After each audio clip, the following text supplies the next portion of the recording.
Jesse Warren was only 14 when he vanished without a trace, and for 3 years, no one knew he was trapped just 2 miles from home. Victor Hale, the quiet man everyone ignored, had turned his basement into a prison, and no one suspected a thing. What happened between these two lives is a chilling story of obsession, survival, and a rescue no one believed possible. He was just a regular 14-year-old when he disappeared. His name was Jesse Warren, a quiet kid from the small town of Crestville, Indiana. He had good grades, a love for video games, and a part-time paper route that took him around the neighborhood every morning.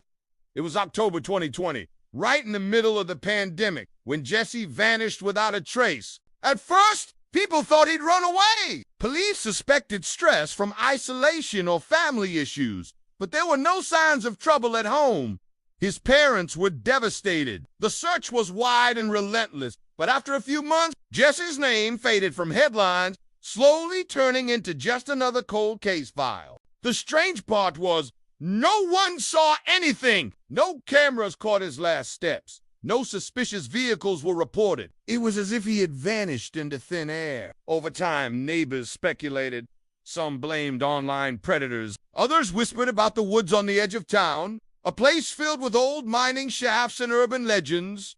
But no evidence ever surfaced. 3 years passed. Then, in February 2023, a utility worker was responding to a routine complaint about power surges in a neighborhood less than 2 miles from where Jesse had lived. He traced the irregular electricity use to a small, run-down house that hadn't drawn much attention before.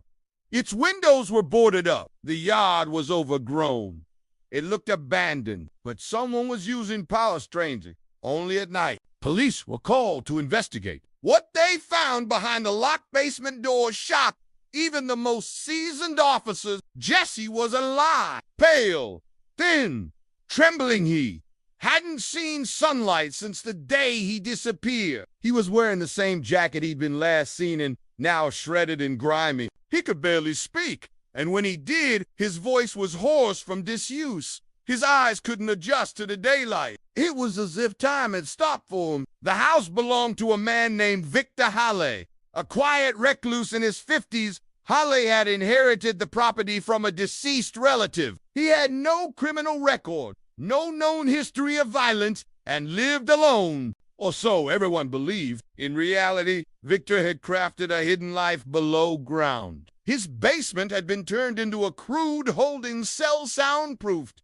locked from the outside, with a small cot, a bucket, and barely any food. Authorities later discovered journals in which Victor detailed his obsession with control. He'd written that Jesse was his project, and that sunlight made the boy soft. How Victor had taken Jesse remained unclear for weeks. There were no witnesses, no forced entry at Jesse's home. Eventually, forensic teams discovered a used syringe and signs of struggle behind a convenience store Jesse had visited on the morning he vanished. It's believed Victor had stalked him for weeks, waiting for the perfect moment to strike. The town of Crestville was stunned. For 3 years, Jesse had been hidden in a house no one had ever suspected. He was so close to home walking distance from the park where his classmates still gather. All that time, people walked past, never knowing that behind those boarded windows, a boy was counting the days. Jesse's rescue made national headlines. But recovery wasn't simple.